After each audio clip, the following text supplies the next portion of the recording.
Donc, bonjour à tous, on est aujourd'hui donc le 5 Tevet. Nous allons démarrer l'étude du chapitre 6 du Tanya.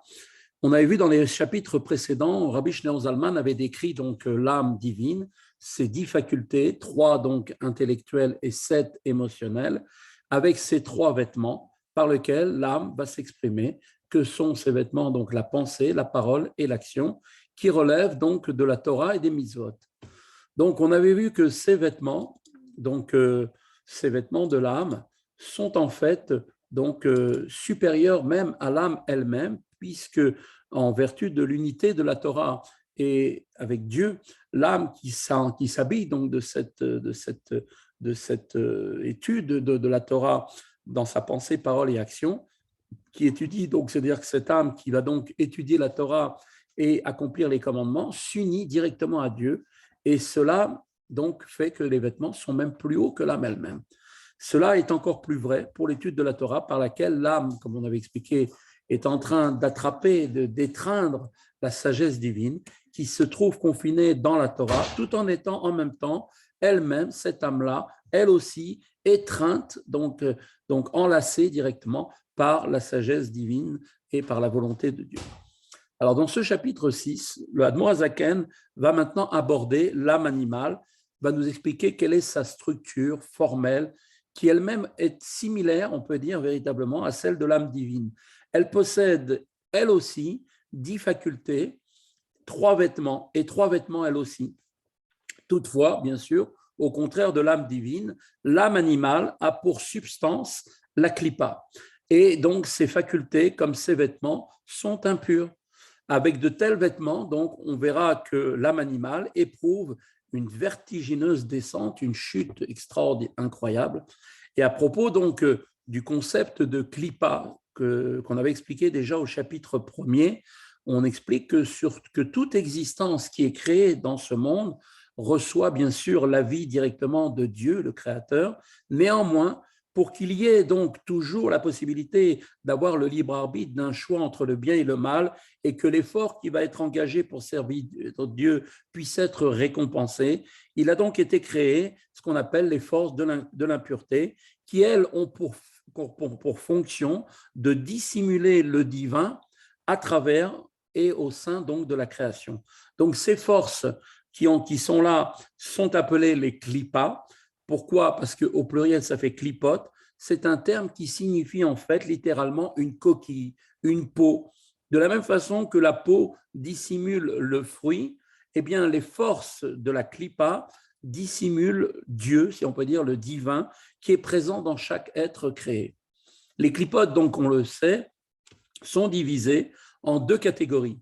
Il y a la klipat noga, littéralement une klipa qui comprend donc de la lumière, et il y a d'autre part les 3 klipotes totalement impures.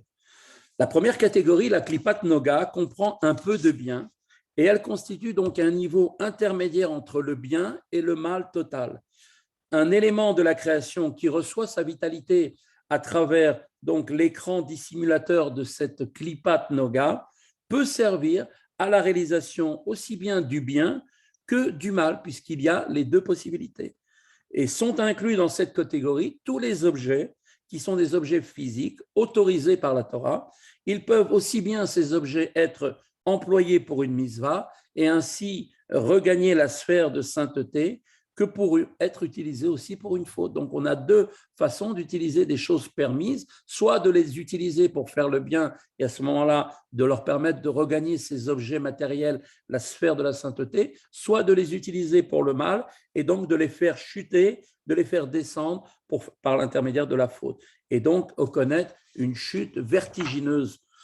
La seconde catégorie, qui est donc les 3 clipotes impures, ce qu'on appelle les shlosh clipotes atmeot, elle est entièrement mauvaise.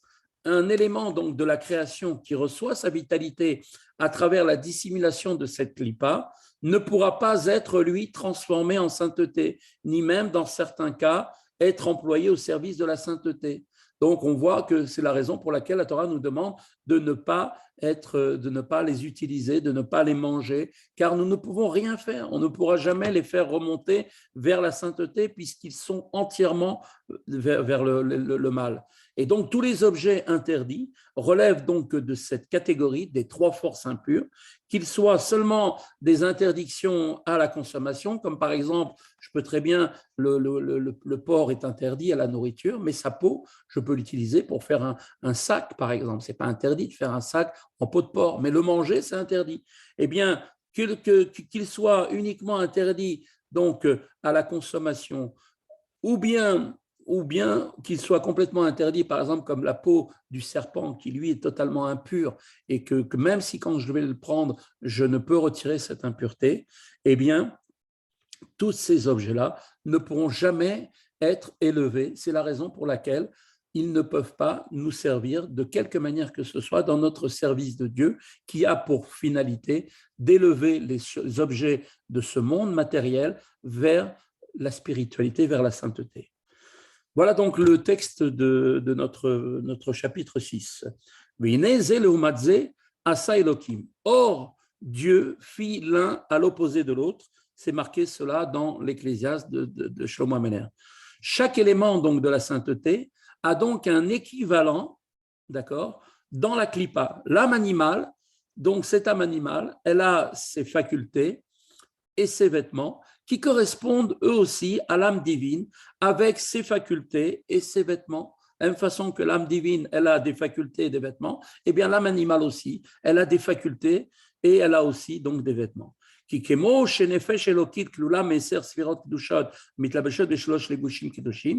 de la même manière que l'âme divine est composée donc de 10 saintes facultés qui correspondent donc aux 10 sphirotes, et est revêtue donc de 3 vêtements, la pensée, la parole et l'action, liés à la Torah au Mitzvot, car en effet, Sitra Achara, eh bien, il en est exactement de même concernant l'âme de la Sitra Achara. On verra un peu plus tard dans ce chapitre la définition de ce que veut dire Sitra Achara, l'autre côté, dérivé, qui cette âme-là est dérivée, donc, comme on l'a dit, il en est exactement de la même chose pour l'âme qui est donc de la Sitra Achara.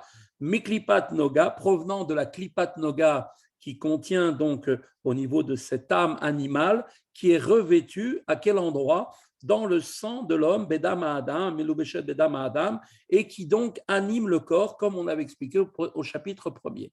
Donc on voit maintenant qu'il y a aussi dans cette âme animale provenant des forces de la Klipat Noga, la force du mal, dans laquelle il y a du bien et du mal, mais elle est cette âme-là qui est habillée dans le sang, elle a aussi les 10 facultés, pareil, intellectuelles, 3 intellectuelles et 7 émotionnelles, et elle a aussi les 3 vêtements, pensée, parole, action, de la même manière que l'âme divine, qui, elle, se trouve dans sa place au niveau du cerveau, si on peut dire plus particulièrement. Et donc, cette âme-là, cette âme animale, qui vient de la Klipat Noga, Kelula Mesar Ketrin Desmisavuta. Et elle est composée, cette âme-là, de 10 couronnes d'impureté, comme cela est rapporté toujours dans l'Ecclésiaste, là-bas, qui sont 10 facultés de la Klippa, appelées des couronnes dans la terminologie kabbalistique. Ça veut dire qu'on explique qu'en vérité, la vitalité n'est pas à l'intérieur, elle est au-dessus d'eux. C'est pour ça qu'on donne des images de couronnes. Mais on les appelle, la Kabbale les appelle les 10 couronnes d'impureté. She'en Sheva Midot Raot, donc ces 10 facultés sont bien sûr là 7 midot qui sont mauvaises, d'accord, 7 mauvais traits qui sont des traits d'émotion qui ne sont pas bien, c'est des défauts, si on peut dire. Par exemple, eh bien, l'instinct de vouloir accomplir à toujours ses désirs matériels, de vouloir chercher à uniquement satisfaire ses envies, eh bien, c'est l'équivalent, ce désir de vouloir satisfaire ses envies, est l'équivalent dans la Klippa de la qualité de chesed, la bonté. La colère, par exemple, va exprimer le trait de caractère mauvais qui est donc représente exactement la notion de gvura, la sévérité. Du côté de la Gdusha, c'est de la sévérité pour le bien, se retirer des choses mauvaises. Pour le mal, ça va se traduire par de la colère. La colère, donc, c'est l'attribut, donc ce trait de caractère qui est mauvais, qui est donc dans l'âme animale. Et donc, par exemple aussi, la vantardise. La vantardise, eh bien, c'est ni plus ni moins la même chose. C'est en fait la correspondance à la sphira de Tiferet, qui, elle, est la beauté. Donc, vous voyez qu'on peut retrouver les 7 traits de caractère mauvais qui sont dans l'âme animale, qui proviennent ni plus ni moins des 7 sphirotes émotionnelles. Abaot mi arba yesodim raim aniskeir leil, qui donc ces sentiments, ces traits de caractère mauvais, dérivent des 4 mauvais éléments mentionnés plus haut, comme on avait vu. Le feu donne la colère et l'orgueil, l'eau, l'envie, des plaisirs, le souffle, l'air donne les paroles pour rien, les gens qui se vendent, les vantards, la vantardise, et les gens qui sont, on va dire, indolents, qui sont un peu fainéants, tout ça, vient du principe de la terre, qui est donc l'élément lourd.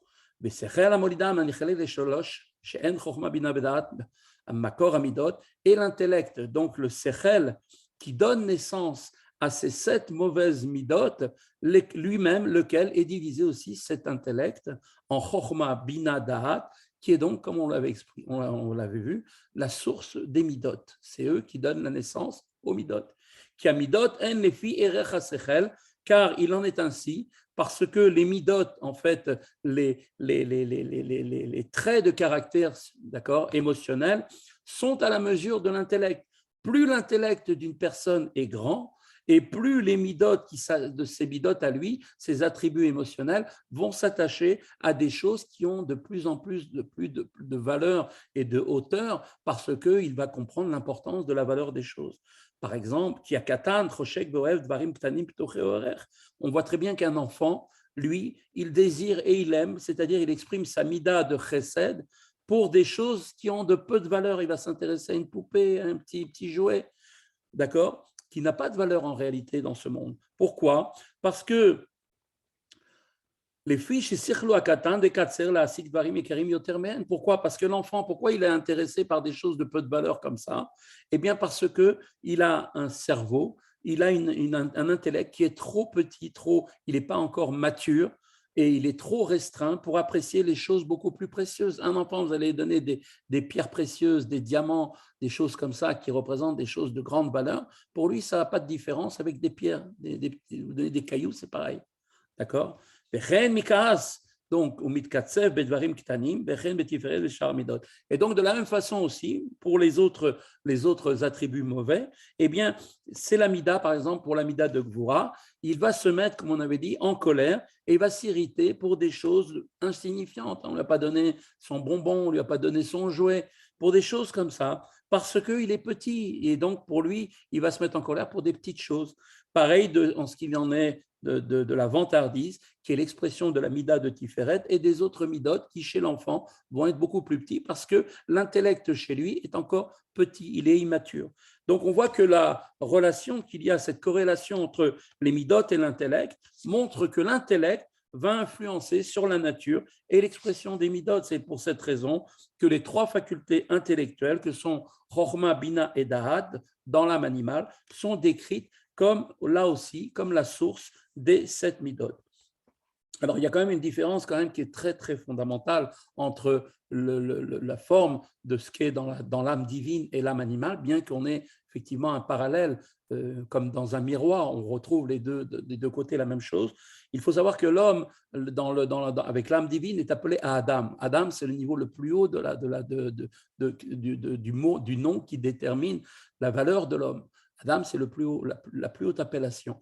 Et donc, l'homme, Adam, est en fait l'homme qui réfléchit vers les sujets, vers le haut, qui porte vers le haut, vers la divinité. D'ailleurs, c'est pour ça que même la tête est au-dessus de tous les autres membres, parce qu'elle doit s'élever, elle est plus haut, parce que sa destination, c'est toujours d'aller encore plus haut. Et donc, grâce à sa capacité intellectuelle, les facultés intellectuelles, l'âme divine peut s'élever et va toujours en montant. Chez l'animal, la tête est au même niveau que l'arrière. Tout est au même niveau. Pourquoi? Parce que chez l'animal, le sentiment est essentiel. C'est lui, ce qui est son moteur, c'est la notion émotionnelle. Et le cerveau ne servira qu'à simplement servir, l'intellect ne va servir qu'à définir comment est-ce qu'on peut faire pour obtenir réaliser ses souhaits, tous les souhaits de recherche de plaisir matériel, tout ce qui peut amener, quelles sont les solutions qui vont l'amener à pouvoir satisfaire ses besoins, donc au niveau sentiment. Et donc, c'est ça la grande différence, d'accord? Et donc, on voit effectivement donc, or, quand un homme, par exemple, va penser des pensées ou va prononcer des paroles, ou bien va accomplir des actes qui relèvent de ces 10 catégories impures, d'accord? Pensée, parole, action sont les vêtements, mais comme on a vu, si elles sont du côté des forces de la klipat noga, le mal de l'âme animale, provenant de l'âme animale, eh bien, ces pensées, paroles, actions peuvent être dirigées vers des choses négatives. À ce moment-là, quand cet homme-là, il est en train de penser ou de parler, de dire des mots ou d'accomplir des actes qui relèvent de ces 10 forces impures, הרי מחשבתו שבמוחו ודיבורו שבפיו בכוח מעשה שבידיו ושאר האיברים נקראים לבושים מסעברו לשר בחינות אלו אטומות. Eh bien, à ce moment-là, quand l'homme va utiliser ses pensées, va parler ou va faire des actes qui relèvent de ces 10 catégories impures, la pensée qui est dans son cerveau, la parole qui est dans sa bouche et la force d'action qui est dans ses mains et ses autres membres sont désignés comme des vêtements impurs pour ces 10 niveaux d'impurs. Ces 10 niveaux impurs. Et donc, cette âme va donc s'habiller donc de ces vêtements impurs durant l'acte ou la parole ou bien la pensée. Donc, quelles sont les pensées, paroles et actions qui servent de vêtements pour l'âme animale? Eh bien, comme on l'avait vu au chapitre 4, Rabbi Shlomo Zalman avait expliqué que pour l'âme divine, elle aussi a des vêtements définis dont elle se revêt, elle va s'habiller avec, qui sont la pensée, la parole et l'action liées à la Torah et à l'accomplissement des mitzvot. Contrairement à ce qu'on pourrait penser, l'âme animale ne possède pas de vêtements spécifiques, donc les pensées, paroles ou actions fautives. En fait, toutes les pensées, paroles et actions qui n'ont pas trait au service de Dieu, même lorsqu'elles ne constituent pas une faute, sont des vêtements de la klipa, de l'âme animale, dans les termes du Tanya. Ça veut dire qu'en fait, ici, le Admor Zaken nous met bien les choses claires. Nous dit que toutes nos pensées, paroles et actions sont des vêtements pour l'âme divine quand on est en train de les utiliser pour servir Dieu à travers l'étude de la Torah et l'accomplissement des mitzvot. Et si ce n'est pas pour ça, si c'est pour l'utiliser autrement que ça, eh bien automatiquement, il n'y a pas d'intermédiaire, il n'y a pas de choses qui sont ni l'un ni l'autre. C'est ou bien le côté du bien, ou bien c'est le côté du mal. Ces mêmes pensées, paroles et actions vont aller du côté des forces du mal. Et donc, ces vêtements donc, de l'âme animale sont toutes les actions qui sont accomplies sous le soleil, c'est-à-dire ce sont toutes les actions profanes qui ne sont pas entreprises pour le service de Dieu. Ava, Asher, Akol, Evel, Veraot, Raot, et toutes ces actions sont appelées donc toujours dans l'Ecclésiaste, là-bas c'est marqué dans Shlomo Ameler, qui nous dit que toutes ces actions, toutes ces pensées, toutes ces paroles ne sont que vanité et ruine de l'esprit, comme il est marqué. Et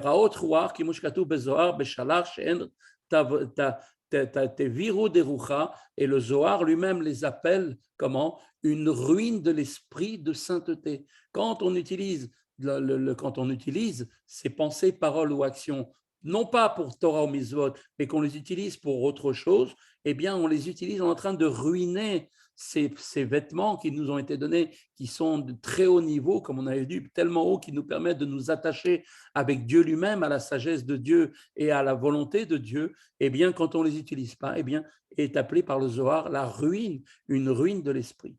De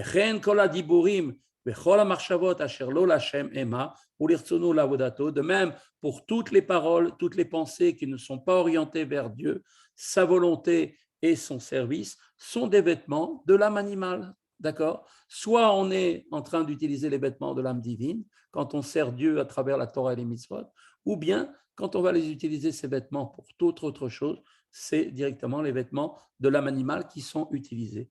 Chez Zéou, Pirouche, Lachon, Sitra, Achara, et c'est là la signification du terme Sitra, Achara, littéralement, ça veut dire l'autre côté, au sens de ce qui n'est pas du côté de l'Akdusha. Il y a l'Akdusha et il y a la Sitra, Achara, l'autre côté. Donc, vous voyez, comme dans un miroir. Quand dans un miroir, la partie droite devient la partie gauche qu'on voit dans le miroir et la partie gauche devient la partie droite. C'est exactement comme dans un miroir. Donc, le côté Sitra Achara, les forces du mal, sont le miroir de la Kedusha. Donc, soit j'utilise les choses dans le bon sens, et là, à ce moment-là, je les monte, ces pensées, paroles, actions, qui sont les vêtements qui me permettent de m'unir à Dieu par la sagesse de Dieu et la volonté de Dieu liée à la Torah et au mitzvot, ou bien je peux les utiliser, mais à ce moment-là, ce sera pour l'inverse, pour l'autre côté qui est donc appelé la Sitra Achara. La Sitra Achara est encore caractérisée comme ce qui n'appartient pas à la sainteté. Donc, cette dernière, maintenant, il va falloir nous aussi maintenant essayer de définir exactement ce que c'est tout ça.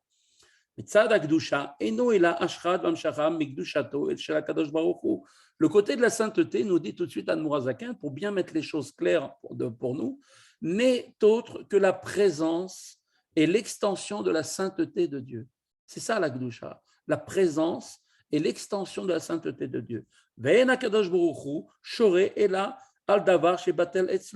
Et Dieu, béni soit-il, ne repose que seulement sur quelque chose qui lui est soumis, soit de manière effective, cette soumission, effectivement, qui transparaît même au travers de l'aspect extérieur. On voit une personne qui est soumise, de l'être qui est soumis, comme par exemple les anges supérieurs, dont l'être tout entier est continuellement et manifestement soumis à Dieu, ou ben bekoar bechol is Israël et mata, ou bien cette soumission peut être potentielle, comme c'est le cas pour l'âme de chacun d'entre nous ici-bas, dans ce monde physique, qui chacun d'entre nous est capable d'être véritablement soumis à Dieu au moment du martyre, quand on sait qu'il y a des gens qu'on leur a demandé, on leur a dit ou tu meurs ou bien tu te convertis à telle ou telle forme de conversion de religion, des gens ont préféré mourir. À ce moment-là, pourquoi ils ont préféré mourir? Parce qu'il s'est réveillé en eux cette capacité, ce pouvoir potentiel de se soumettre à Dieu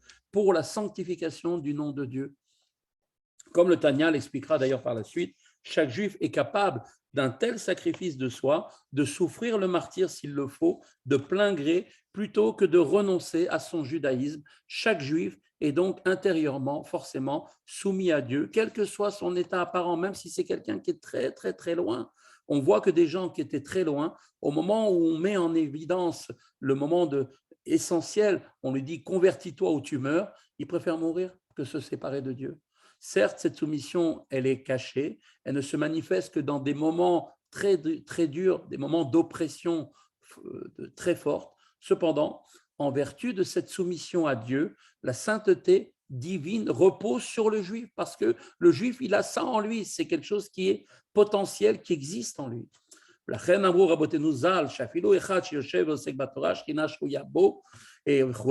Et donc, comme nos sages ont dit dans le Pirkei Avot, on voit dans le troisième chapitre, la Mishnah 6, il est dit comme ça, que même quand un seul juif est assis et étudie la Torah tout seul, en vérité, il n'est jamais seul. La présence divine repose en face de lui. Dieu, il s'assoit et il se met en face de lui, il étudie en face à face.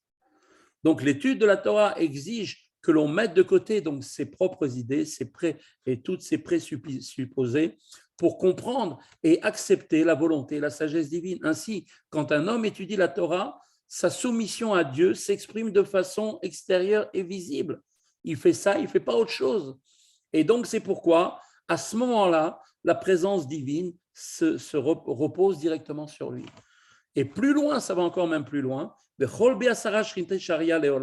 Et d'ailleurs, il nous dit là-bas, c'est marqué dans Sanhedrin, dans la Gemara Sanhedrin, à la page 39a, que en vérité, la Shrina de Dieu repose sur une assemblée de 10 juifs. C'est-à-dire que même si ces juifs-là, ils ne sont pas en train d'étudier la Torah, mais simplement le fait d'être réunis, on ne parle pas qu'ils font des bêtises à ce moment-là, mais le simple fait d'être réunis comme ça ensemble, eh bien, constitue ce qu'on appelle donc une assemblée, d'accord, une assemblée d'Israël, et cette assemblée d'Israël, elle donc attire la présence divine directement. Pourquoi? Parce que le juif possède en lui cette capacité, ce potentiel de soumission à Dieu. Voilà, donc c'est la première partie du chapitre 6. On va continuer sur les halachot de Shabbat. Donc on avait vu hier, vous vous souvenez, qu'il faut donc le Shabbat prendre du plaisir et manger donc des choses qui donnent du plaisir. Donc, ce qui veut dire tout de suite, immédiatement, que si on mange quelque chose, comme par exemple le fait de quelqu'un qui ne peut pas manger, il n'aime pas le poisson, ou bien le poisson lui fait du mal, d'accord? Eh bien, ça lui sera interdit de manger du poisson. On n'oblige pas une personne à manger quelque chose qui n'est ni bon pour sa santé, ni même qu'il n'a pas envie, il n'a pas de goût à manger cette chose-là. D'accord? Voilà. Alors maintenant, on va voir une autre chose. Il nous explique comme ça. Tout de suite, c'est marqué. Alors, tout de suite après, donc après avoir mangé, bien sûr, puisque Shabbat, on avait vu, c'est un jour où on doit se régaler, on doit avoir vraiment un plaisir de la nourriture, d'avoir de la nourriture, des boissons. Il nous dit, Achad achila, v'achar achilat seudat Shabbat, mishachit yesh ligvoa seder lilmud Torah bebeit knasiot bati midrashot. Il nous dit tout de suite, la halacha, que tout de suite après avoir mangé le repas donc de Shachrit, d'accord, c'est bien donc de se mettre à étudier la Torah tout de suite, d'aller dans les synagogues pour étudier ou bien dans des endroits d'études pour aller effectivement immédiatement donc étudier la Torah. Et à ce moment-là, au moment qui a été fixé de l'étude, qui a été fixé après le repas du samedi midi, eh bien, ces heures qui ont été fixées, on n'aura pas le droit de faire une Seouda pour remplacer à la place de l'étude de la Torah qu'on fait à ce moment-là. Pourquoi? Parce que c'est très important que le Shabbat, on doit avoir à l'esprit qu'il est tout à fait juste qu'un homme partage son temps le jour du Shabbat. Il doit être le Shabbat la moitié pour nos plaisirs à nous, du Shabbat par la nourriture, par la boisson, et l'autre moitié du Shabbat doit être utilisée pour l'étude de la Torah et pour la Tefila, comme nos Chachamim l'ont enseigné, comme on voit dans la Gemara Psachim, que toute une discussion là-bas explique en vérité, est-ce qu'on a le droit de prier Shabbat, est-ce qu'on a le droit d'étudier Shabbat ou est-ce qu'il faut seulement que prier? Il y a un avis qui dit qu'il faut que prier, tellement c'est tellement haut le jour du Shabbat, et à peine si on nous a permis d'étudier. Mais comme l'étude de la Torah, à travers ce qu'on a expliqué maintenant dans le Tanya, nous montre l'importance de l'attachement grâce à la Torah, qui nous permet d'avoir un vêtement et en même temps d'être la nourriture de notre âme, eh bien, Chachamim m'ont permis, Shabbat, effectivement, d'utiliser ce moment de sainteté extrême par le fait d'étudier la Torah. Donc, la moitié de la journée pour nous, prendre du plaisir, manger, boire, et l'autre moitié doit être utilisée pour l'étude de la Torah. C'est pour cette raison que, comme on vient de dire, tout de suite après le repas du midi, de samedi midi, eh bien, on doit fixer, il est important de fixer des horaires, d'organiser donc des études de Torah dans les synagogues et dans les endroits d'études. Et il sera interdit, si ça a été fixé, de faire un repas à la place de cette fixation de l'étude. Amour Chazal, Chachamim nous ont enseigné. Donc, on parle maintenant du Talmud Yerushalmi, et c'est marqué là-bas dans Shabbat, dans le Talmud de la section Shabbat, Peretet Alacha Gimel. Amar Rabbi Chia Baraba nous dit, Rabbi Chia Baraba nous a enseigné, Lo nitnu Shabbatot ve Yamim Tovim le Israël, les Shabbats et les Yamim Tovim ont été donnés à Israël, et là, les Asok, Bedivre Torah, uniquement ils ont été donnés ces temps pour nous permettre d'étudier des paroles de Torah. Ve'atour, et le Tour, qui est le commentateur, le premier commentateur avant même le Bet Yosef, qui est d'ailleurs la source même de tout le Shulchan Aruch, nous dit là-bas dans le Siman Resh Tzadik, et vi Beshem Midrash, il ramène d'ailleurs au nom du Midrash, c'est-à-dire en fait de la partie cachée de la Torah.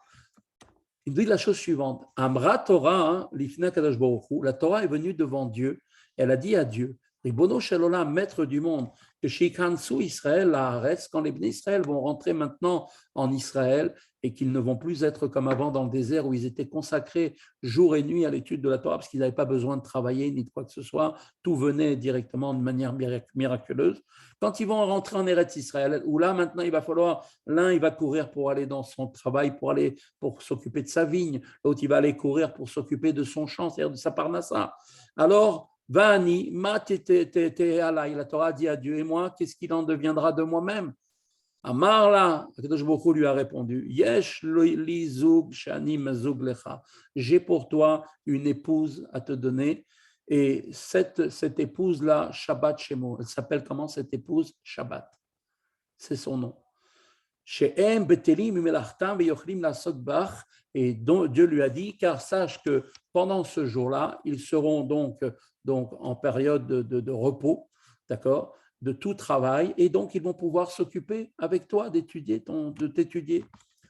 Au Maran à Bet Yosef, le Bet Yosef explique dans Shulchan Aruch, Evi Mash Amrou Bamidrash, il amène lui aussi ce qui a été dit dans le Midrash, et c'est rapporté aussi dans le Yalkut Shimoni, qui est un commentaire donc midrashique de la Torah, dans la parasha de Vayekel. Mitrila Torah ve'ad sofa en lecha parasha shenema berosha Vayekel ela zot bilvad. Depuis le début de la Torah jusqu'à la fin, il n'y a pas une paracha dans laquelle il est dit Vayakel, ils vont se rassembler. Et la Zot Bilvat, seulement celle-là, Amar HaKadosh Baruch Hu, Dieu a dit à Moshe Rabbeinu, Amar le Moshe, Aseli Keilot Gedolot Beshabbat, faites de grands rassemblements le jour du Shabbat. Pourquoi? Kedei Shilmedu Kol Adorot, pour que toutes les générations apprennent, dans toutes les générations futures, après toi, mais à Kil Keilot Bechol Shabbat, qu'il est nécessaire de se rassembler, de faire des rassemblements le jour du Shabbat, chaque Shabbat. Mikanes les baté knesiot pour rentrer dans les synagogues, les baté midrashot dans les endroits d'études, l'ilmod bahem Torah l'arabim pour apprendre la Torah en nombre. Davar acher, c'est marqué une autre chose. Vayekel Moshe a rassemblé les Juifs. Amar lahem HaKadosh Baruch Hu l'Israël, et Dieu leur a dit à Israël, Im atem nikaalim bechol Shabbat et Shabbat bevate knasiot betre midrashot. Si Dieu dit comme ça, Moshe rapporte les paroles de Dieu. Si vous rassemblez chaque Shabbat dans les synagogues et dans les endroits d'études, bekorin batorah benevim, et que vous êtes en train maintenant d'étudier dans la Torah et dans les prophètes, ma'aleani alechem kilu imlachtem oti beolami. Alors je considérerais c'est comme si vous m'avez fait devenir roi, m'avait couronné en tant que roi dans mon monde à moi. Le Katav Maran Bet Yosef, le Bet Yosef a expliqué chez Mikan Samchou Bechol Atfutzot Agola, qu'il a été donc à partir de là une habitude qui a été prise par toutes les communautés en galoute, les Kabes Bevatek Nisiot, de se rassembler dans les synagogues, Mikro Mikra les Drouché Dvar Agada, de rassembler les gens pour étudier la Torah, de pouvoir faire des enseignements de la Agada, Beyom Shabbat, Achar Seudat Shachit, après la Seuda du vendredi, du samedi matin, et c'est d'ailleurs comme ça que le Shulchan Aruch il a conclu, il a tranché, Katav she'asur ligvua seuda be'ota shara, comme on a dit tout à l'heure, qu'il est interdit tellement c'est important d'étudier le jour du Shabbat qu'il est important de fixer, même pas de fixer une seuda qui est quelque chose qui est pourtant de bien, le Shabbat, pendant ce moment-là. Maintenant, pour les Talmidei Chachamim dont le travail est un travail d'étude de la Torah jour et nuit, et durant tous les jours de la semaine, il est bien pour eux de profiter, de prendre du plaisir par la nourriture et la boisson et de dormir un peu le jour du Shabbat. Bien que cela va entraîner qu'ils vont étudier un petit peu que ce qu'ils ont l'habitude d'étudier dans la semaine. Mikol Makom, bien sûr, mis à part le fait qu'eux aussi ont l'obligation d'étudier la Torah même pendant Shabbat. Et donc, pareil aussi, les gens qui travaillent et donc qui n'ont pas la possibilité durant toute la semaine d'étudier, durant de la semaine de prendre des cours, ils doivent eux aussi multiplier les études de la Torah durant Shabbat, beaucoup plus même que les Talmidei Chachamim. Talmidei Chachamim, Regilim, la Sok Batorah Bemesher Kol Yemot HaShavua Beyun Pilpul Deoraita, et donc pour les Talmidei Chachamim qui ont l'habitude de multiplier l'étude de la Torah en rentrant vraiment dans le détail du détail avec toutes les discussions de la Torah, il leur sera permis aussi de continuer leur manière d'étudier comme ça même pendant Shabbat. Et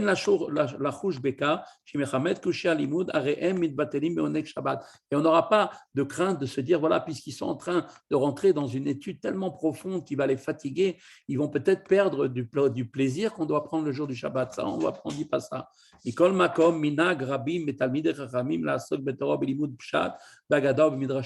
c'est quand même un midag qui a été pris dans le monde, que tous les gens qui sont des Talmidei Chachamim, d'étudier la Torah par des choses faciles, des choses qui sont de Haggadah, des histoires et des commentaires de nos Chachamim.